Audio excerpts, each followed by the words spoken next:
Okay guys, तो आज का जो हमारा टॉपिक होने वाला है वो सिंपैथेटिक सिस्टम को हम थोड़ा सा जानने की कोशिश करेंगे। साथ ही साथ हम उन ड्रग्स को पढ़ेंगे जो सिंपैथेटिक सिस्टम के ऊपर काम करती है। Okay, so generally we are starting with sympathetic system.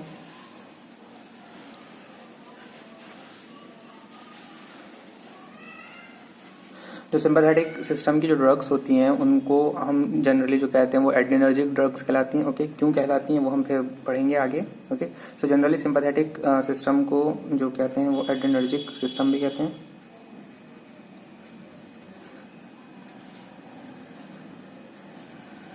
Okay, so generally अगर हम एड्रेनर्जिक सिस्टम की बात करें तो इसके अंदर जनरली जो नर्व फाइबर्स होते हैं वो अराइज करते हैं थोरैकोलम्बर रीजन से। ओके, सो जो नर्व फाइबर्स जो अराइज करते हैं वो कहाँ से करते हैं, वो थोरैक्स और लंबर रीजन से करते हैं। ओके, सो जनरली अगर हम बात करें कि जो इनके प्री गैंग्लियोनिक और पोस्ट गैंग्लियोनिक नर्व फाइबर्स हैं उनमें क्या डिफरेंस होता है। ओके, सो जनरली जो प्री गैंग्लियोनिक नर्व फाइबर्स हैं ये वाले ये शॉर्ट होते हैं और जो पोस्ट गैंग्लियोनिक नर्व फाइबर्स हैं ये वाले वो लॉन्ग होते हैं। ओके, सो जो प्री गैंग्लियोनिक नर्व फाइबर्स होते हैं सिंपैथेटिक सिस्टम के अंदर वो शॉर्ट होते हैं। प्री गैंग्लियोनिक नर्व फाइबर्स क्या होते हैं, वो शॉर्ट होते हैं। और जो पोस्ट गैंग्लियोनिक नर्व फाइबर्स होते हैं यानी कि ये वाले ये और इसमें ये वाले, तो पोस्ट गैंग्लियोनिक नर्व फाइबर्स वो लॉन्ग होते हैं। नाउ अगर हम बात करें न्यूरोट्रांसमीटर की, तो जो प्री गैंग्लियोनिक नर्व फाइबर्स है जो यहाँ पर जो न्यूरोट्रांसमीटर होगा वो एसिटाइल कोलिन होगा। ओके, और जो पोस्ट गैंग्लियोनिक नर्व फाइबर का जो न्यूरोट्रांसमीटर होगा इस लेवल पे यानी कि यहाँ पे पोस्ट गैंग्लियोनिक नर्व फाइबर का यहाँ पर एसिटाइल कोलिन होना है तो वो होगा नॉर एड्रेनलिन। ओके, सो प्री गैंग्लियोनिक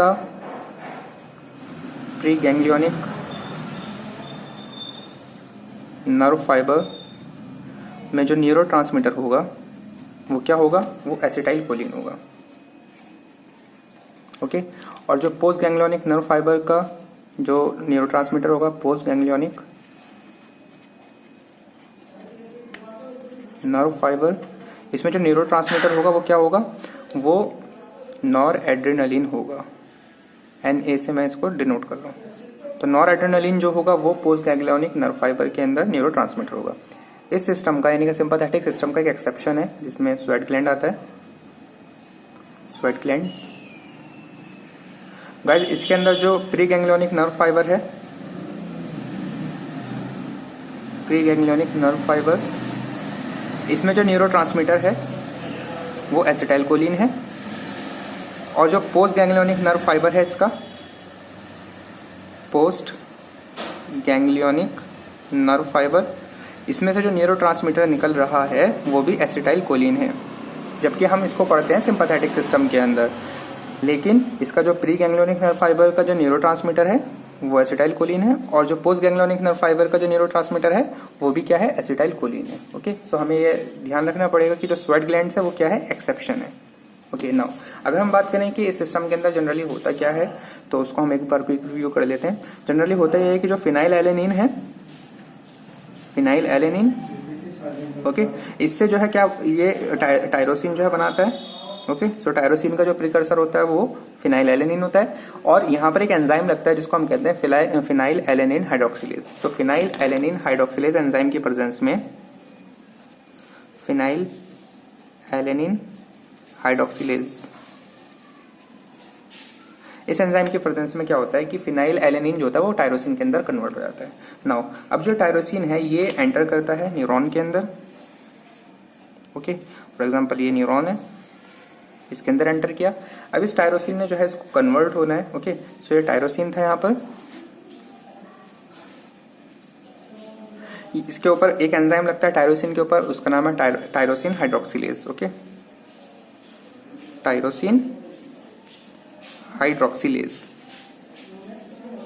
ओके, तो टायरोसिन के ऊपर आकर लगा टायरोसिन हाइड्रोक्सिलेज और उसने कन्वर्ट कर दिया टायरोसिन को डोपा में। ओके, नाउ डोपा जो होता है फिर फर्दर कन्वर्ट होता है किसके अंदर, डोपामीन के अंदर। सो डोपा से कन्वर्ट हुआ डोपामीन और डोपामीन जो है फिर वेजिकल में एंटर करता है in the form of noradrenaline. As we already know कि जो नॉर एड्रेनलिन है उसका प्रिकर्सर जो होता है वो डोपामीन होता है। ओके, सो वेजिकल के अंदर जो है डोपामिन कन्वर्ट हो जाता है और स्टोर हो जाता है नॉरएड्रेनालिन की फॉर्म में। नाउ नॉरएड्रेनालिन फिर जो है वो रिलीज होता है जब भी कोई एप्रोप्रिएट स्टिमुलस आता है। ओके, फिर उसके बाद में जो है ये सेकंड जो न्यूरॉन है ये इसके ऊपर जो रिसेप्टर होंगे यानी कि पोस्ट गैंग्लियोनिक रिसेप्टर्स होंगे। ओके, सो इसके ऊपर जो है ये आकर काम करेगा इस तरीके से और इन रिसेप्टर्स को ये स्टिमुलेट कर देगा। ओके, नाउ अगर मान लो यहाँ पे नॉरएड्रेनालिन आ गया है और इसने जो है इनको रिसेप्टर को जो है स्टिमुलेट कर दिया है और अब इसका एक्शन जो है वो टाइम के साथ में, जैसे कि हमें पता है कि हर दवा का जो है हर चीज का जो है वो एक्शन खत्म होता है। ओके, सो इसमें क्या होता है कि इसका एक्शन खत्म होने के लिए क्या होता है कि इसका रीअपटेक हो जाता है। तो रीअपटेक की फॉर्म के अंदर जो है इसका एक्शन पूरा हो जाता है। ओके, सो रीअपटेक की फॉर्म में इसका एक्शन जो है वो खत्म हो जाता है। अब अगर हम इस सिस्टम को रेगुलेट करना चाहें, इस सिस्टम के अंदर काम करने वाले स्टेप्स को अगर हम स्टेप की हेल्प से उनको अगर हम रेगुलेट करना चाहें, बढ़ाना चाहें, घटाना चाहें तो किस तरह से कर सकते हैं। ओके, सो इसको जो है सबसे पहले हम कहाँ पर काम कर जो है इसके जो इसकी प्रोग्रेस है उसको कम कर सकते हैं। तो सबसे पहले जो है अगर हम टायरोसिन हाइड्रोक्सिलेज एंजाइम को इनहिबिट कर दें तो डोपामिन बनेगा, तो हम यहाँ पर जो है इसको रोक सकते हैं। ओके, सेकंड चीज क्या है कि अगर हम डोपामिन की एंट्री वेजिकल के अंदर अगर हम रोक दें, ओके, तो यहाँ पर जो है इस तरह से काम हो जाएगा। ओके, नाउ थर्ड ये है कि अगर हम नॉरएड्रेनालिन के रिलीज को अगर हम रोक दें तो यहाँ पर जो है इसका रिलीज नहीं हो पाएगा तो एक्शन कम हो जाएगा। ओके, नाउ फोर्थ ये है कि अगर हम इसका एक्शन को बढ़ाना चाहते हैं तो जैसे कि हमने बताया कि अगर रीअपटेक हो जाएगा तो एक्शन कम हो जाएगा, तो अगर हम रीअपटेक को ब्लॉक कर दें तो क्या होगा, तो उसका एक्शन बढ़ जाएगा। ओके, वो रीअपटेक नहीं हो पाएगा। तो कोई ऐसे ड्रग्स दे दी जिसने जो है रीअपटेक को ब्लॉक कर दिया तो इसका एक्शन बढ़ जाएगा। तो हम बारी बारी से हर एक स्टेप को पढ़ लेंगे। ओके, पहला वाला ये वाला था कि हमने जो है टायरोसिन हाइड्रोक्सिलेज एंजाइम को इनहिबिट कर दिया। दूसरा ये था कि अगर हमने डोपामिन की एंट्री को बंद कर दिया। तीसरा ये था कि अगर हमने नॉरएड्रेनालिन के रिलीज को अगर हमने रोक दिया। और चौथा क्या है कि अगर हमने रीअपटेक को ब्लॉक कर दिया। ओके, सो हम इसको बारी बारी से सारी चीज को हम पढ़ लेंगे। ओके, तो सबसे पहले जो हम पढ़ेंगे वो हम पढ़ेंगे टायरोसिन हाइड्रोक्सिलेज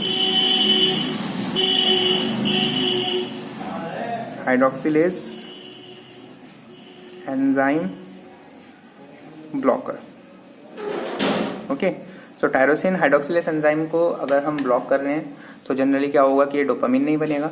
तो इस एग्जांपल इसकी जो ड्रग आती है, okay, so tyrosine hydroxylase enzyme जो ब्लॉकर ड्रग है उसका जो एग्जांपल है वो मीटायरोसिन है।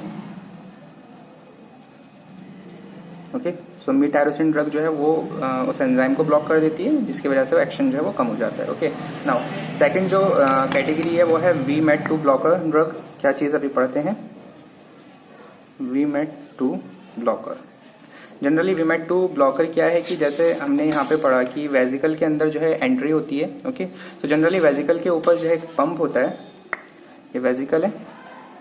ओके, इसके ऊपर एक पंप है, इस पंप के थ्रू जो है जो डोपामिन है वो एंटर करता है। ओके, और नॉरएड्रेनालिन के फॉर्म में स्टोर हो जाता है। सो जो ये पंप है ये जो पंप है ये VMAT2 पंप है जो एंट्री प्रोवाइड करता है।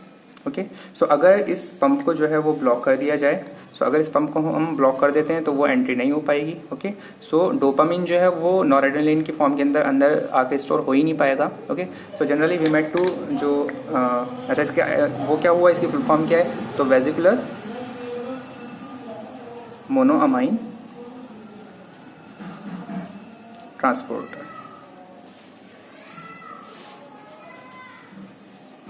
ओके, सो जो VMAT2 ब्लॉकर ड्रग्स हैं उनके अंदर जो पहली सबसे फर्स्ट जो VMAT2 ब्लॉकर ड्रग बनी थी वो रिजरपाइन थी, जो कि बाद में जो है वो बैन हो गई थी। लेकिन जो ये फर्स्टली VMAT2 ड्रग जो बनी थी वो रिजरपाइन थी। जनरली रिजरपाइन के बैन होने के पीछे वजह ये थी कि जो ये VMAT2 ब्लॉकर ड्रग है जिसके अंदर जो है वो जिसके जो ये VMAT रिसेप्टर है इसके अंदर ये एंट्री अलाउ करता है डोपामिन को और साथ ही साथ जो है सेरोटोनिन को। ओके, सो जो डोपामिन और सेरोटोनिन है वो इस VMAT2 के थ्रू जो है वो वेजिकल के अंदर आते हैं। तो अगर हम कोई ऐसी ड्रग दे रहे हैं जो VMAT पंप को जो है वो ब्लॉक कर दे, ओके, सो डोपामिन का लेवल भी कम हो जाएगा और साथ में सेरोटोनिन का लेवल भी जो है वो क्या हो जाएगा, कम हो जाएगा। तो जब सेरोटोनिन का लेवल कम होता है तो उसके नतीजे में क्या होता है, डिप्रेशन हो जाता है। ओके, तो सेरोटोनिन लेवल कम होने के नतीजे में क्या होता है, डिप्रेशन हो जाता है। यही रीजन है कि जिन पेशेंट को जो है वो रिजरपाइन दी गई तो उनके अंदर ये फीचर डेवलप हुआ कि कुछ टाइम के बाद में जो है उनके अंदर डिप्रेशन होने लगी। ओके, सो मेनली रीजन यही था कि सेरोटोनिन लेवल जो है उनका कम हो गया था, साथ साथ में डोपामिन लेवल तो कम हो ही रहा था। तो इसलिए जो है ये लेटर ऑन ये जो है बैन हो गई थी। उसके अलावा कुछ और ड्रग्स हैं जो दी जाती हैं, जिनमें मेनली टेट्राबेनाजिन,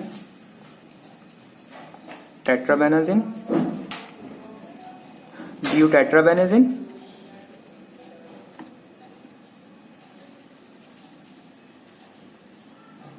और वेलवेनाजिन। सबका एक्शन सेम होता है। ओके, ये विमेट-2 को जो है ब्लॉक करती हैं। ओके, लेकिन इन ड्रग्स में जो है वो सेरोटोनिन लेवल जो होता है वो डिक्रीज नहीं होता है। ओके, नाउ अगर हम थर्ड कैटेगरी की बात करें कि तीसरे लेवल पे हम कहाँ पर जो है उसको जो है ब्लॉक कर सकते हैं, तो अगर हम यहाँ पर इसके रिलीज को ही रोक दें, यानी कि नॉरएड्रेनालिन के रिलीज को अगर हम रोक दें। Okay, so inhibition of noradrenaline drug. तो इनमें जनरली कौन कौन सी ड्रग आती है? इसमें जो मेनली आती है वो गोनाथिडीन आती है, गोनाथिडीन। ओके, सो इसने क्या किया, इसने जो है नॉरएड्रेनालिन के रिलीज को रोक दिया। नाउ फोर्थ वन इज, अगर हम जो है वो एक बार फिर पीछे आते हैं, अगर हम रिएप्टेक को ब्लॉक कर दें। ओके, सो अगर हम नॉरएड्रेनालिन के रिएप्टेक को ब्लॉक कर दें तो उसका एक्शन जो है वो बढ़ जाएगा। अभी तक के जो हमने पढ़ा उससे यहाँ पर अगर हमने ब्लॉक किया एक्शन कम हो गया, यहाँ पर अगर हमने ब्लॉक किया यहाँ पे एक्शन कम हो गया, तीसरे पर अगर हमने ब्लॉक किया तो यहाँ पर भी एक्शन कम हो गया। लेकिन अगर हम यहाँ पर जो है वो एक्शन मतलब अगर हम यहाँ पर इसे ब्लॉक करेंगे तो इससे एक्शन जो है वो एनहांस हो जाएगा, इंक्रीज हो जाएगा। सो अगर हम रिएप्टेक वाले को हम ब्लॉक कर दें, नॉरएड्रेनालिन रिएप्टेक ब्लॉकर, तो अगर हम इसमें जो है वो नॉरएड्रेनालिन रिएप्टेक को ब्लॉकर कर देंगे तो उसमें क्या होगा कि वो जो इसका एक्शन है वो इंक्रीज हो जाएगा। जनरली इसके अंदर जो होता है वो कोकेन जो है वो ये काम करती है कि नॉरएड्रेनालिन के रिएप्टेक को जो है वो इंक्रीज कर देती है। ओके, सो नाउ अब हम बात करते हैं एड्रेनर्जिक रिसेप्टर के बारे में। ओके, सो एड्रेनर्जिक रिसेप्टर,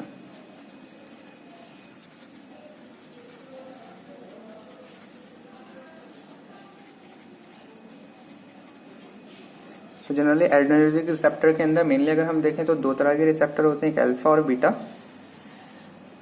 और फिर उनके सब टाइप्स होते हैं कुछ। ओके, सो अल्फा की अगर हम बात करें तो अल्फा में जो है फर्दर दो हो जाते हैं, एक अल्फा 1 और अल्फा 2। अगर हम बीटा की बात करें तो बीटा के जो है वो 3 सब क्लास हैं, beta 1, beta 2 and beta 3। Okay, तो हम बारी बारी से हर एक को जो है हम डिस्कस कर लेंगे। सबसे पहले हम जो है वो अल्फा रिसेप्टर्स के बारे में बात करते हैं, तो अल्फा 1 रिसेप्टर की बात करेंगे। अल्फा 1 रिसेप्टर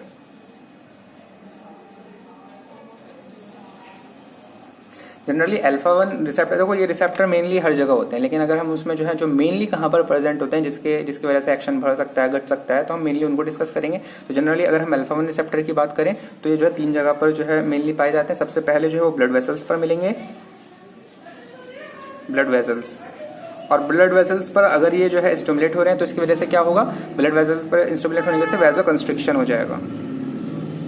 तो ये वेजल को कंस्ट्रिक्ट करवाने का काम करते हैं स्टिमुलेट होने के बाद में। ओके, नाउ सेकंड थिंग इसके कहाँ पर प्रेजेंट होते हैं, तो ये आई में प्रेजेंट होते हैं, और आई में स्टिमुलेट होने के बाद में क्या करते हैं, वहां पर डायलेशन करवा सकते हैं, यानी कि मिड्रियासिस करवा सकते हैं वहां पर। ओके, तीसरी कहाँ पर मेनली पाया जाता है, तो मेनली जो है ये प्रोस्थेटिक यूरिथ्रा पे पाया जाता है, अल्फा 1 रिसेप्टर, प्रोस्थेटिक यूरिथ्रा। और जब भी ये स्टिमुलेट होगा तो उसकी वजह से क्या होगा, जो यूरिन का आउटफ्लो होगा वो डिक्रीज हो जाएगा, यानी कि यूरिन आउटफ्लो जो है वो डिक्रीज हो जाएगा। जब भी ये प्रोस्थेटिक यूरिथ्रा जो है वो स्टिमुलेट होगा तो उसकी वजह से यूरिन आउटफ्लो जो है वो डिक्रीज हो जाएगा। ओके, सो जनरली जो बिनाइन हाइपरप्लेजिया के जो पेशेंट आते हैं, ओके, यानी कि जो बिनाइन हाइपर कंडीशन जिसको बीएचपी कहते हैं, उसके अंदर हम जनरली करते क्या है कि अल्फा 1 ब्लॉकर को यूज करते हैं, क्योंकि अगर हम प्रोस्टेट की बात करें तो जब भी प्रोस्टेटिक यूरिथ्रा पर जो अल्फा 1 रिसेप्टर जो है वो स्टिमुलेट होगा तो वो क्या करेगा, यूरिन आउटफ्लो को डिक्रीज कर देगा। ओके, सो अगर जो पेशेंट होते हैं बिनाइन प्रोस्टेटिक हाइपरप्लेजिया वाले, ओके, तो जनरली इस कंडीशन में होता क्या है कि जो प्रोस्टेट होता है वो अपने साइज को जो है वो इंक्रीज करता है। ओके, तो जनरली प्रोस्टेट यहाँ पर होता है प्रेजेंट नॉर्मली। अब ये अगर इसके अंदर हाइपरट्रॉफी हो रही है तो ये बाहर की तरफ भी अपना साइज इंक्रीज करता है और साथ ही साथ अंदर की तरफ भी जो है ये अपना साइज इंक्रीज करता है। तो जो ल्यूमेन होता है वो क्या हो जाता है, वो नैरो जाता है। ओके, सो जब ये ल्यूमेन जो है वो नैरो जाता है, ओके, तो इस ल्यूमेन नैरो होने की वजह से क्या होता है कि पेशेंट को ये फील होता है कि उसे बार बार यूरिन आ रहा है और वो ड्रिबलिंग होती है। ओके, तो थोड़ी थोड़ी देर बाद उसको जो है यूरिन फील होता है इस कंडीशन के अंदर। तो अगर हम अल्फा 1 ब्लॉकर को यूज करें तो उस यूज करने की वजह से जनरली होगा क्या कि ये नैरोइंग कम होगी सबसे पहली चीज तो, और साथ ही साथ क्या होगा कि जो ये यूरिन आउटफ्लो है ये क्योंकि स्टिमुलेट होने की वजह से डिक्रीज हो रहा था, यानी कि अल्फा 1 जो प्रोस्टेट के यूरिथ्रा पर प्रोस्टेटिक यूरिथ्रा पर प्रेजेंट था वो स्टिमुलेट होने के बाद में यूरिन का आउटफ्लो को डिक्रीज कर रहा था। तो अगर हम इसको ब्लॉक कर दें, यानी कि अगर हम अल्फा 1 ब्लॉकर को इस्तेमाल करें तो उससे क्या होगा कि जो बीपीएच के पेशेंट हैं उनको रिलीफ मिल जाएगा। उनको जो है इस पैटर्न से कि उनको बार बार जो है फील हो रहा है कि भाई उनका जो ब्लैडर है वो ओवर एक्टिव हो रहा है, तो उस प्रोसेस से जो है इनको समवॉट जो है वो आराम मिल जाएगा। तो हम अल्फा 1 ब्लॉकर का यूज करते हैं किसके अंदर, बीपीएच की कंडीशन के अंदर। ओके नाउ अगर हम अल्फा 2 रिसेप्टर की बात करें कि अल्फा 2 रिसेप्टर कहां पर प्रेजेंट होते हैं,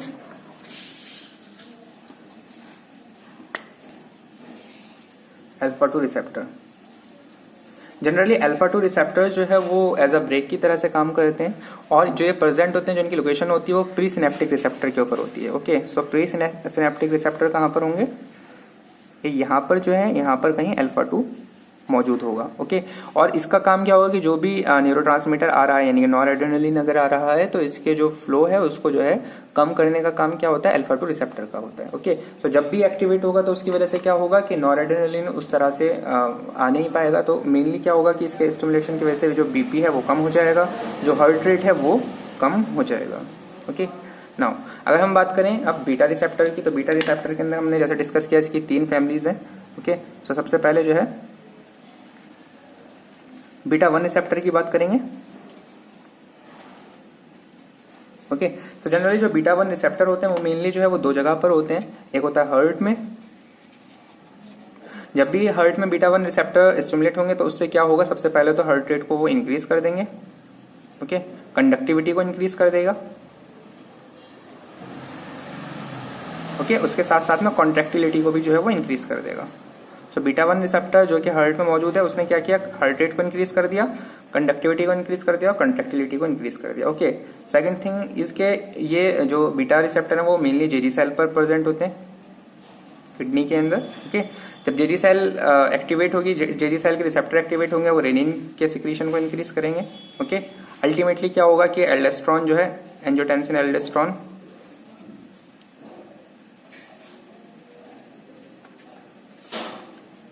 उसका प्रोडक्शन इंक्रीज होगा और फाइनली क्या होगा कि बीपी को जो है इंक्रीज कर देगा। ओके सो जेली सेल पर प्रेजेंट होने वाले बीटा 1 रिसेप्टर क्या करेंगे, वो फाइनली जो है वो बीपी को जो है वो इंक्रीज कर देंगे। सो ये बीटा 1 रिसेप्टर था। अगर हम बीटा 2 रिसेप्टर की बात करें,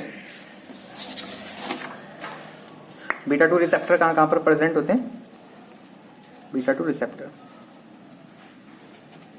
सो जनरली बीटा 2 रिसेप्टर जो है वो लंग्स पर मौजूद होते हैं। ओके लंग्स में मौजूद होते हैं, और लंग्स में जो है मेनली अगर हम बात करें ब्रोंक्यूल के एस्पेक्ट में तो वो ब्रोंक्यूल के ऊपर वर्क कर कर क्या करेंगे, ब्रोंक्यो डायलेशन करवा देंगे, यानी कि ब्रोंक्यूल का डायलेशन करवा देंगे। ओके सेकंड चीज जीआईटी में मौजूद होंगे। सो जीआईटी के अंदर जनरली क्या काम करते हैं, रिलैक्स कर देते हैं जीआईटी ट्रैक्ट को, और इस रिलैक्स होने की वजह से क्या होता है कि जो मोटिलिटी होती है वो डिक्रीज हो जाती है, जो मूवमेंट होती है वो क्या हो जाती है, डिक्रीज हो जाती है। Okay now third one is जो ब्लैडर होता है, ब्लैडर पे काम करते हैं और ब्लैडर को जो है रिलैक्स कर देते हैं। ब्लैडर पे काम करके क्या किया इन्होंने, ब्लैडर को रिलैक्स कर दिया। ओके ब्लड वेजल्स पर ये काम करते हैं, ब्लड वेजल्स पर ये मौजूद होते हैं। एक्टिवेट होने के बाद में जनरली करेंगे क्या कि ब्लड वेजल को जो है वो क्या करते हैं, रिलैक्स कर देंगे और उसके नतीजे में क्या होगा, वेजोडाइलेशन। ओके सो वेजोडाइलेशन हो गया। मेनली इनका टोकोलिटिक एक्शन होता है। टोकोलिटिक एक्शन क्या होता है, जनरली ये यूट्रस पर मौजूद होते हैं। यूट्रस को रिलैक्स करने के लिए जो मेडिसिन यूज करते हैं उनको हम टोकोलिटिक मेडिसिन कहते हैं। ओके सो इनका क्या होता है, टोकोलिटिक एक्शन होता है,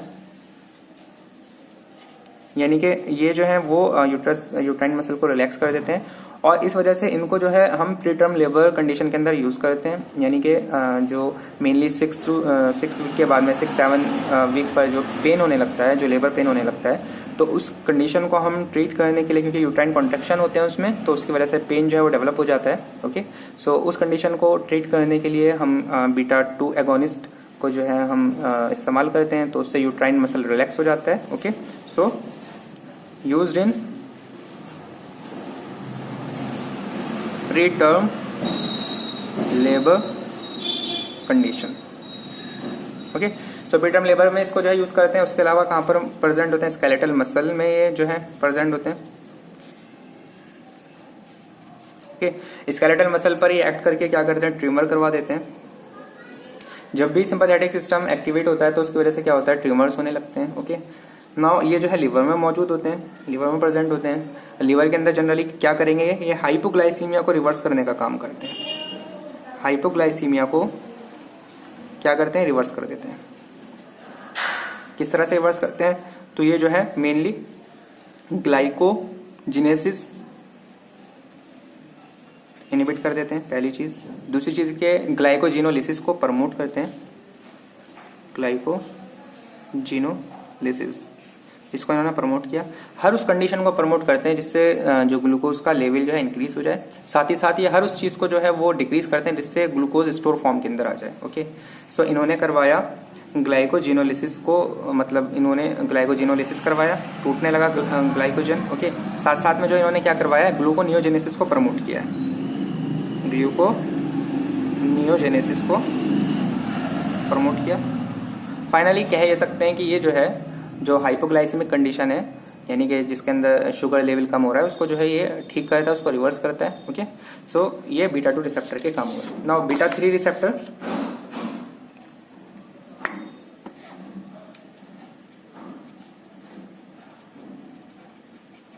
जनरली बात करें बीटा 3 रिसेप्टर की तो कहाँ कहाँ पर प्रेजेंट होता है। जनरली देखा जाए तो ये जो है फैट सेल में प्रेजेंट होते हैं और लाइपोलिसिस करवाते हैं। ओके, सो प्रेजेंट होते हैं कहाँ पर, फैट सेल में, और वहां पे क्या करवा रहे होते हैं, लाइपोलिसिस करवा रहे होते हैं। अगर बात करें ब्लैडर के एस्पेक्ट में तो ये ब्लैडर पे प्रेजेंट होते हैं।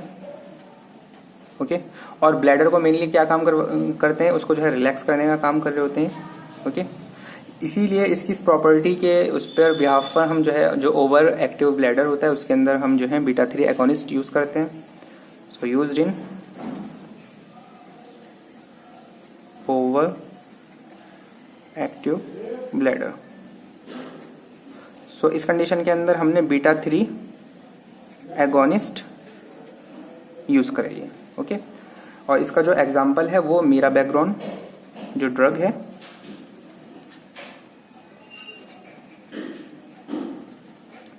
जनरली क्या है, ये बीटा 3 एगोनिस्ट। ओके, सो ये बीटा 3 रिसेप्टर हुए।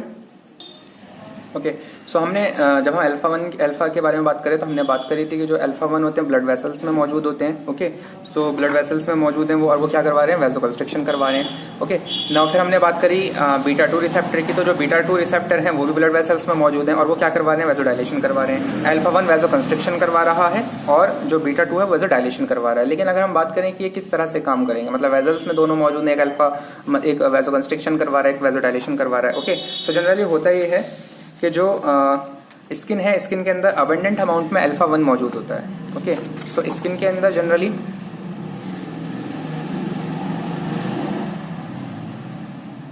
स्किन में क्या होता है, अल्फा 1 मौजूद होता है। ओके, और वो अल्फा 1 जो होता है वो बहुत ज्यादा होता है, इसलिए वहां पर होता है वैसोकंस्ट्रिक्शन।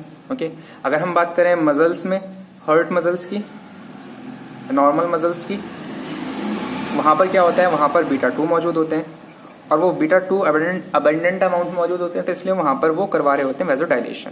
ओके, तो जब भी बीटा 2 स्टिमुलेट होगा, जैसे कि हमने पहले भी डिस्कस किया कि सिंपैथेटिक सिस्टम मेनली हमने बताया कि वो स्टिमुलेट होगा तो उसकी वजह से ट्रिमर्स होंगे।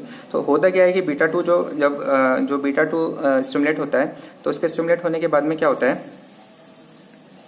कि ये है ना, बीटा 2 वो प्रमोट कर देता है पोटेशियम की एंट्री को, यानी कि पोटेशियम की एंट्री को जो है सेल के अंदर, potassium entry into cell increase हो जाती है। तो जब पोटेशियम जो है वो सेल के अंदर ज्यादा हो जाएगा तो जाहिर सी बात है सर्कुलेशन के अंदर कम हो जाएगा। ओके, यहाँ पर जो है ये पोटेशियम एक्यूमुलेट हो गया तो जो ब्लड के अंदर जो पोटेशियम का लेवल है वो कम हो जाएगा। दैट मीन्स के हाइपोकैलेमिया हो जाएगा, blood level, potassium blood level decreases हो जाएगा। ओके, हाइपोकैलेमिया जिसको कहते हैं। और इसके नतीजे में क्या होता है, इसके नतीजे में ये होता है कि ट्रिमर्स होने लगते हैं।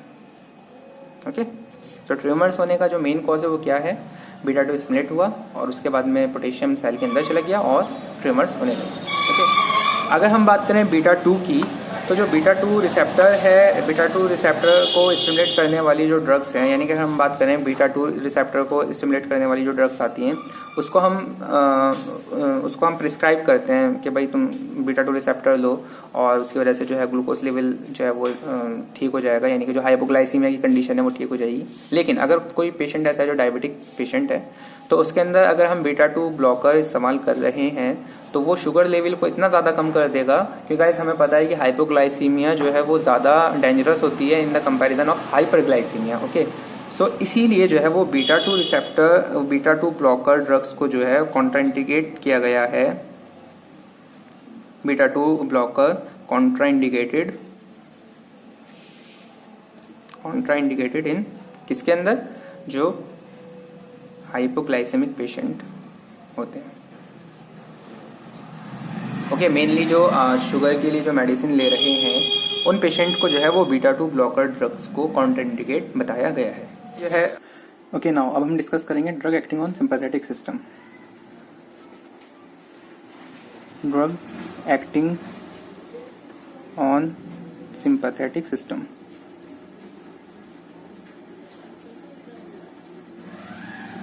ओके, सो जनरली जो है दो तरह से जो है ये ड्रग जो है वो काम कर सकती है। एक होती है सिंपैथोमायामेटिक, यानी कि सिंपैथेटिक सिस्टम की तरह जो है वो काम करने वाली। ओके, और एक होती है सिंपैथोलिटिक, यानी कि वो सिंपैथेटिक सिस्टम को तोड़ने वाली, समवॉट एंटी सिंपैथेटिक। ओके, तो सिंपैथोमायामेटिक,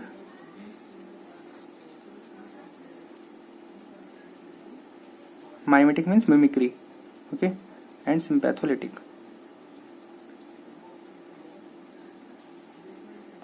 ओके, सिंपैथोमायोमेटिक जो होती है इसमें भी डायरेक्टली एक्टिंग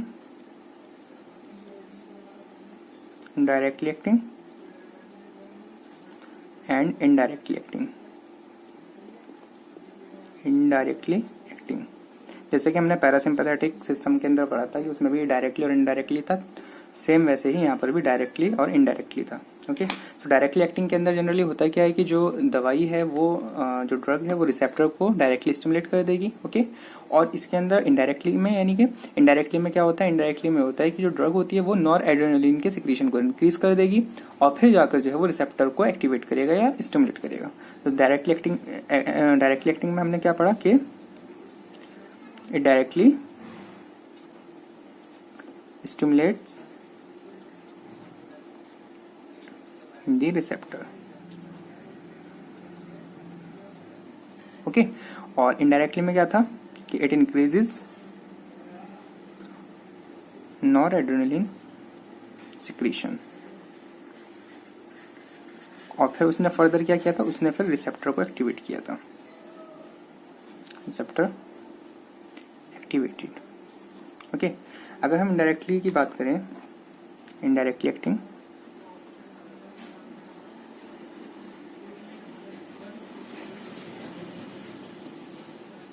तो जनरली इसके अंदर जो मेजर ग्रुप्स आते हैं उसके अंदर क्या आते हैं, सबसे पहले जो आता है वो आता है reuptake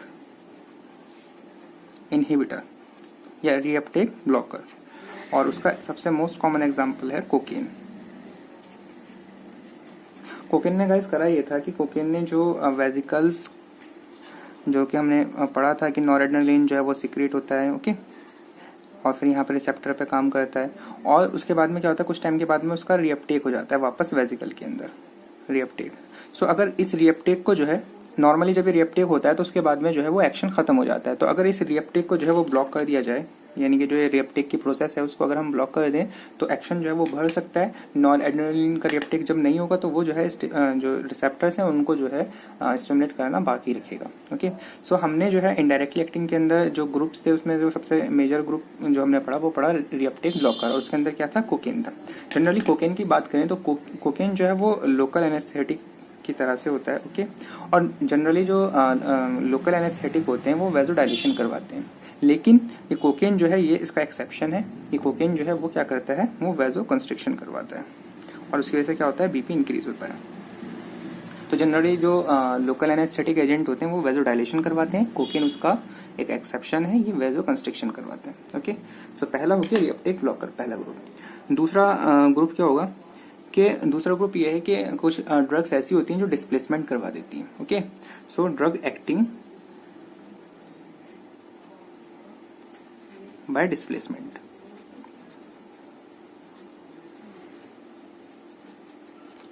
drug acting by displacement. तो जनरली डिस्प्लेसमेंट इसको एक हम एग्जांपल से समझेंगे। ओके, जैसे कि जो ड्रग है टायरामीन, जो क्या करवा रही है, डिस्प्लेसमेंट करवा रही है। अब इसको हम थोड़ा इसको पैटर्न से समझेंगे। फॉर एग्जांपल यहाँ पर जो है वो नॉरएड्रेनालिन जो है वो स्टोर है। ओके, और इस वेजिकल की जो कैपेसिटी है वो कितनी है, 100 मॉलिक्यूल्स की है। यानी कि जो ये वेजिकल्स है जिसमें नॉरएड्रेनालिन जो है वो स्टोर है, उसकी कैपेसिटी कितनी है, 100 मॉलिक्यूल्स की है। ओके, हमने फॉर एग्जांपल 50 मॉलिक्यूल्स जो है वो टायरामीन के जो है वो इंसर्ट करवाए। टायरामीन की क्या बात होती है, टायरामीन जो है वो वेजिकल के अंदर जो है एंटर कर जाता है। ओके, सो 50 मॉलिक्यूल जब हमने इंट्रोड्यूस करवाए तो अब वेजिकल के अंदर क्या हुआ, वेजिकल के अंदर जो है वो 150 मॉलिक्यूल हो गए टोटल, लेकिन वेजिकल की कैपेसिटी तो 100 मॉलिक्यूल की है। तो इसने क्या किया, इसने 50 मॉलिक्यूल ऑफ नॉरएड्रेनालिन को क्या करा, इसने डिस्प्लेस कर दिया। ओके, जब इसने डिस्प्लेस कर दिया, ओके, सो अब ये साइनेप्स में आ गया है और इसने आकर जो है फिर अपना काम करना चालू कर दिया।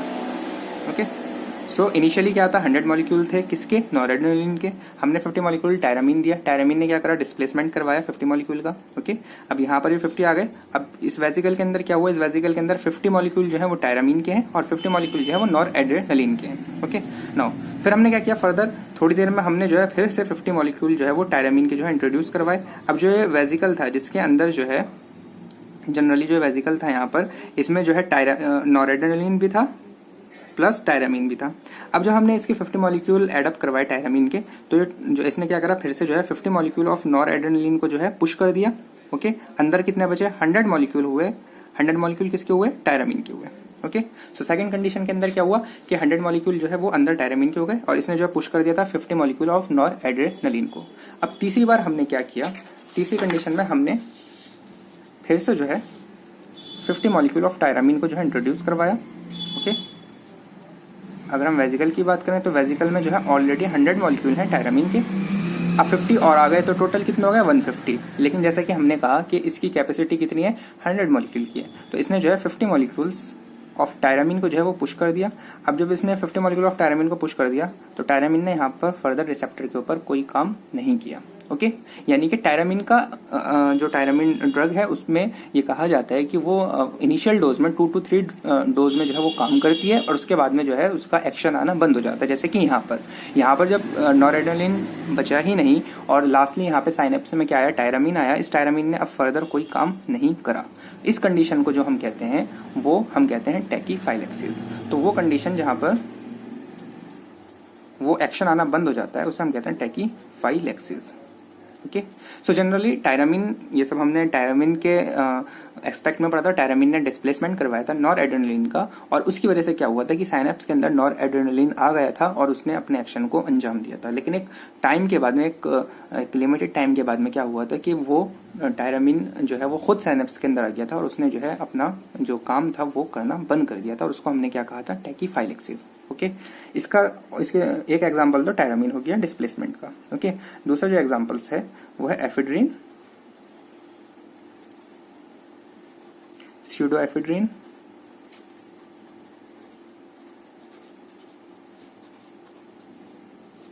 एम्फेटामिन,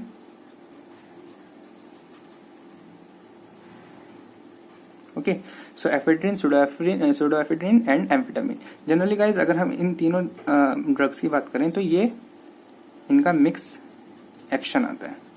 यानी कि मिक्स एक्शन ये है कि टायरामीन ने तो जो है वो टैकीफाइलेक्सिस कर दिया था, यानी कि टायरामीन ने तो अपना एक्शन खत्म कर दिया था। लेकिन ये जो 3 दवाइयां हैं ये जब ये खुद जो है वो साइनेप्स के अंदर आ जाएंगी, ये तीनों की तीनों दवाइयां, तो ये फर्दर जो है वो काम करेंगी, ये फर्दर जो है वो रिसेप्टर को स्टिमुलेट करेंगी। ओके, सो इसलिए इसको हम कहेंगे मिक्स एक्टिंग सिम्पैथोमाइमेटिक की। ओके, तो मिक्स एक्शन होता है क्योंकि ये हम जो भी पढ़ रहे हैं ये इनडायरेक्टली एक्टिंग जो हमने ये पढ़ा अभी, ये सिम्पैथोमाइमेटिक के अंदर आता है। तो ये 3 दवाइयां जो हैं वो सिम्पैथोमाइमेटिक का मिक्स एक्शन जो है वो शो करती हैं। ओके, अगर हम बात करें टायरामीन की, तो जनरली टायरामीन जो होता है वो चीज के अंदर जो है वो प्रेजेंट होता है। ओके, और अगर हम एफेड्रिन की बात करें तो एफेड्रिन जो होता है वो इसमें यूज होता है नेजल कंजेशन, डिकंजेशन के अंदर यूज होता है एफेड्रिन। इसको हम यूज करते हैं नेजल डिकंजेशन के अंदर। ओके, जो नाक से जो है वो सांस नहीं लिया जाता कॉमन कोल्ड के अंदर, मेनली जो होता है कि प्रॉपर वे में जो है वो इनहेल नहीं किया जाता, क्योंकि वहाँ पे जो वेजल्स होती हैं वो क्या करती हैं, डायलेट कर जाती हैं, और डायलेट करने की वजह से फॉर एग्जांपल ये पाथवे नॉर्मली जो है वो जो ब्लड वेजल्स हैं वो इस फॉर्म के अंदर है, लेकिन मेनली जो राइनो वायरस होता है उसके एक्ट होने की वजह से क्या होता है कि ये डायलेट कर जाती हैं। ओके, और डायलेट करने की वजह से क्या होता है कि स्पेस या जो कैविटी है वो थोड़ी नैरो हो जाती है और उसमें दिक्कत आने लगती है सांस लेने में। तो एफेड्रीन को जो यूज किया जाता है वो act as nasal decongestion. Okay, सो ये क्या करती है कि ये ब्लड वेजल्स जो वहां पे डायलेट करती है उसको जो है रिवर्स कर देती है, उससे वो नॉर्मल हो जाती है। ओके, अगर हम बात करें एम्फेटामिन की,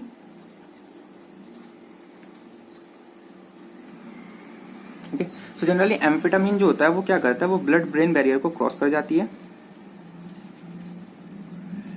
ओके, साथ ही साथ क्या करती है, जो स्लीप साइकिल होती है उसको ये कम कर देती है। ओके, यानी कि नींद नहीं आती है। ओके, उसके नतीजे में क्या होता है कि जो अटेंशन स्पैन होता है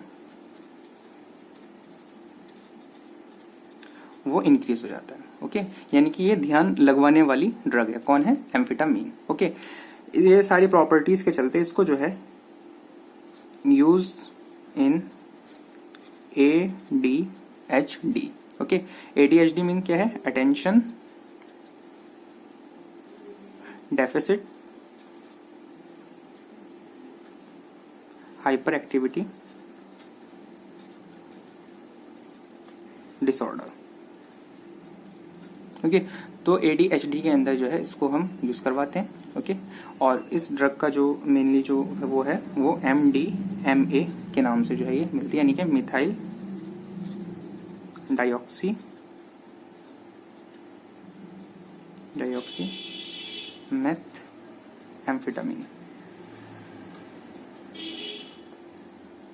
गाइस, इसको जो है रेव ड्रग भी कहते हैं, क्योंकि ये रेव पार्टी में जनरली ये यूज होती है। ओके, तो इसलिए इसको जो है वो रेव ड्रग भी कहते हैं। ओके, नाउ हम डिस्कस करेंगे डायरेक्टली एक्टिंग ड्रग्स के बारे में। ओके,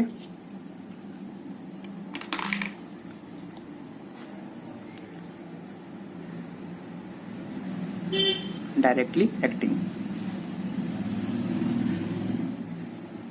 बस डायरेक्टली एक्टिंग की जब भी हम बात करते हैं तो मेनली इसको जो है दो पार्ट्स में हम डिवाइड कर देते हैं। एक होती है कैटेकोलामाइन,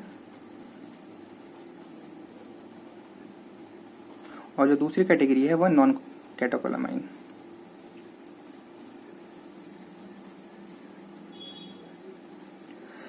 कैटेकोलामाइन के अंदर भी जनरली एंडोजीनस यानी कि जो बॉडी के अंदर पहले से है,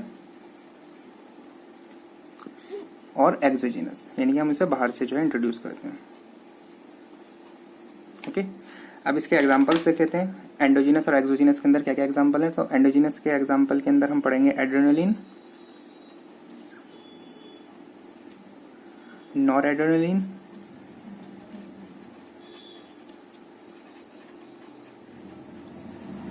और डोपामिन।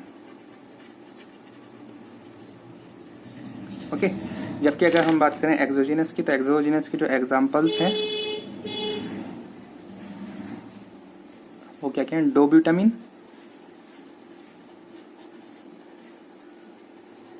गाइस, जनरली जो डोब्यूटामिन होता है वो बीटा 1 को ही जो है वो स्टिमुलेट करता है, तो बीटा 1 रिसेप्टर को ही इसने स्टिमुलेट किया। ओके, उसके अलावा फिनोल्डोपाम,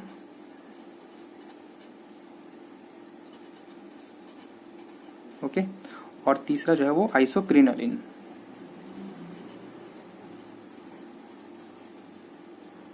ओके गाइस, जो कैटेकोलामिन होता है उसको ऑरली नहीं दिया जाता है। इसको ऑरली क्यों नहीं दिया जाता है, क्योंकि हमारे गट के अंदर जो है जीआईटी के अंदर जनरली क्या होता है, एक एंजाइम होता है COMT। ओके, जनरली वो करता क्या है, वो कैटेकोलामाइन को जो है वो ब्रेक कर देता है, उसको तोड़ देता है। सो इसलिए जो है वो कैटेकोलामाइन को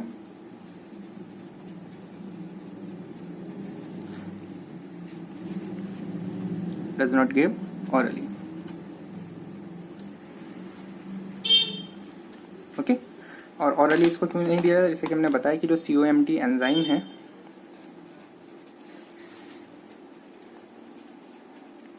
उसने इसको जो है वो कैटेकोलामाइन को क्या कर देता है, वो ब्रेक कर देता है। और कहाँ पर प्रेजेंट होता है COMT, GIT में। ओके नाउ अब हम जो है वो डोपामिन से जो है स्टार्ट करते हैं। Dopamine,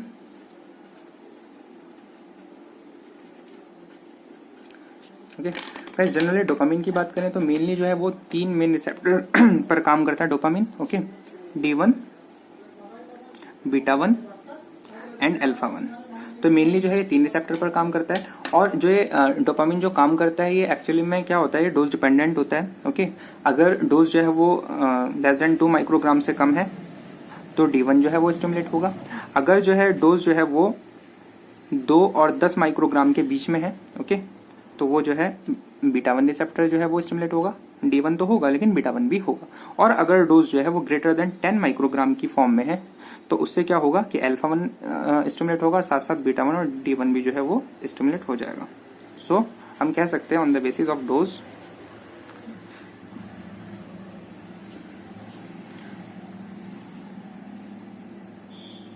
receptor activates. Okay, so on the basis of dose receptor जो है वो एक्टिवेट हो जाते हैं। ओके नाउ अब हम देखेंगे D1 रिसेप्टर कहाँ कहाँ पर जो है वो मौजूद होता है, साथ साथ अल्फा 1 और बीटा 1 रिसेप्टर कहाँ पर मौजूद होता है। तो जनरली अगर हम D1 रिसेप्टर की बात करें, D1 रिसेप्टर, ओके, तो जनरली D1 रिसेप्टर्स जो होते हैं वो मेनली ब्लड वेसल्स में प्रेजेंट होते हैं, present in blood vessels. Okay, और ये काम क्या करते हैं, ये वर्क एज वेजोडाइलेशन कर देते हैं। मैक्सिममली जो ये प्रेजेंट होते हैं वो किडनी में प्रेजेंट होते हैं। So maximally present in kidneys. Okay, अगर हम बात करें बीटा 1 रिसेप्टर की, beta 1 receptor, so beta 1 receptor generally कहाँ पर प्रेजेंट होते हैं, ये हार्ट में प्रेजेंट होते हैं, प्रेजेंट इन हार्ट। ओके, अगर हम बात करें अल्फा 1 रिसेप्टर की, सो अल्फा 1 रिसेप्टर जनरली कहाँ पर प्रेजेंट होते हैं, जनरली अल्फा 1 रिसेप्टर जो होते हैं वो ब्लड वेसल्स में प्रेजेंट होते हैं और ये क्या करते हैं, वेजो कंस्ट्रिक्शन करते हैं, प्रेजेंट इन ब्लड वेसल्स। और जनरली ये क्या करता है, ये वहां पर वेजो कंस्ट्रिक्शन कर देता है।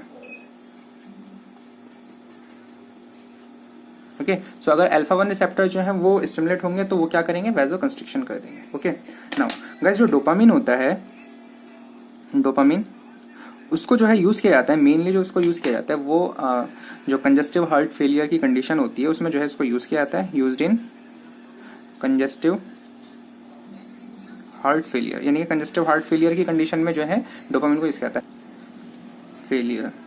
ओके, जनरली इसकी डोज कितनी होती है, तो 2 to 10 माइक्रोग्राम जो है इसको, इसकी डोज जो है देते हैं।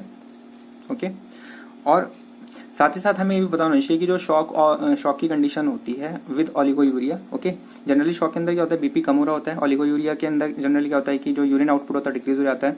तो डोपामिन जो है वो ड्रग ऑफ चॉइस है शॉक विद ओलिगोयूरिक कंडीशन के अंदर। तो डोपामिन क्या है, ड्रग ऑफ चॉइस है किसके अंदर, shock with oliguric condition, shock with oliguria. So dopamine जो है वो ड्रग ऑफ चॉइस है किसके अंदर, शॉक और ओलिगोयूरिया कंडीशन के अंदर। गाइस साथ ही साथ हमें एक चीज ध्यान रखने की जरूरत है कि जो ड्रग जो है वो, जो ड्रग होती है जो डोपा के नाम के साथ में होती है वो D1 रिसेप्टर को जो है वो एक्टिवेट करती है। तो हम लिख लेते हैं drug having name of dopa will act on D1 receptor.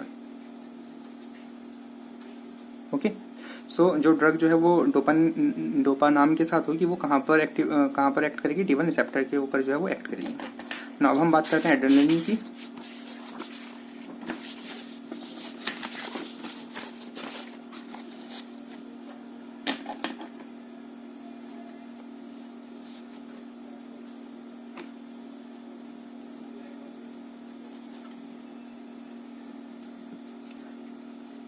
Adrenaline,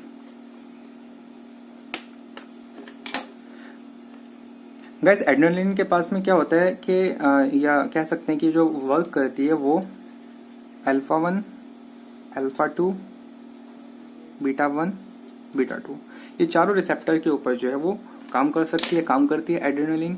अगर हम बात करें नॉर एड्रेनलिन की, नॉर एड की अगर हम बात करें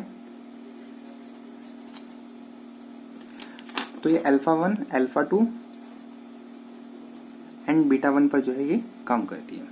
ओके, अगर हम बात करें आइसोप्रेनलिन की, आइसोप्रेनलिन बस जनरली जो ये काम करती है वो बीटा 1 एंड बीटा 2 पर जो है वो काम करती है। अब हम एड्रेनलिन, नॉर एड्रेनलिन और आइसोप्रेनलिन इसको, इन तीनों को जो है कंबाइनली पढ़ने की कोशिश करेंगे। साथ ही साथ हम ये देखेंगे कि इसका ब्लड प्रेशर पर मेनली सिस्टोलिक एंड डायस्टोलिक और हार्ट रेट के ऊपर ही जो है इसको क्या फर्क पड़ता है इन तीनों दवाइयों का। ओके, तो जनरली हम जो है adrenaline, nor adrenaline, nor adrenaline and isoprenaline, इसका जनरली हम किसके ऊपर पढ़ने की कोशिश करेंगे। एक तो सबसे पहले हम ब्लड प्रेशर पर पढ़ेंगे कि इसका ब्लड प्रेशर पे भी सिस्टोलिक एंड डायस्टोलिक। साथ ही साथ हम जो है वो हार्ट रेट पर इफेक्ट देखेंगे कि हार्ट रेट पर इन दवाइयों का क्या इफेक्ट है। सबसे पहले डायरेक्टली, यानी कि डायरेक्टली क्या इफेक्ट है, और अगर इनका कोई इनडायरेक्टली इफेक्ट है तो वो इनडायरेक्टली इफेक्ट जो है वो क्या होगा वो हम देखने की कोशिश करेंगे। ओके, सो एक बार हम रिवाइज के तौर पे हम लिख लेते हैं। एड्रेनलिन के पास में कौन कौन से रिसेप्टर हैं, अल्फा 1, अल्फा 2, बीटा 1, बीटा 2। नॉरेड के पास में कौन से रिसेप्टर हैं, अल्फा 1, अल्फा 2 एंड बीटा 1। आइसोप्रेन के पास में कौन से रिसेप्टर हैं, beta 1 and beta 2। Okay, now guys अगर हम बात करें एड्रेनलिन की, और एड्रेनलिन की अगर हम बात करें सिस्टोलिक ब्लड प्रेशर के, यानी कि सिस्टोलिक ब्लड प्रेशर पर क्या इफेक्ट होगा। सिस्टोलिक ब्लड प्रेशर का मीन ये है कि जब वेंट्रिकल कॉन्टैक्ट कर रहा है, ओके, तो उस टाइम पर जो है सिस्टोलिक ब्लड प्रेशर जो है वो क्रिएट होता है। ओके, जनरली वेंट्रिकल यानी कि हार्ट को कॉन्टैक्ट कौन सा करवा रहा है, कौन सा रिसेप्टर करवा रहा है इसमें, तो इसमें जो बीटा 1 रिसेप्टर है वो हार्ट को कॉन्टैक्ट करवा रहा है। ओके, सो जहां जहां पर बीटा 1 रिसेप्टर है वो क्या करेगा, हार्ट को कॉन्टैक्ट करवाएगा, तो उसकी वजह से सिस्टोलिक ब्लड प्रेशर जो है वो ज्यादा हो जाएगा।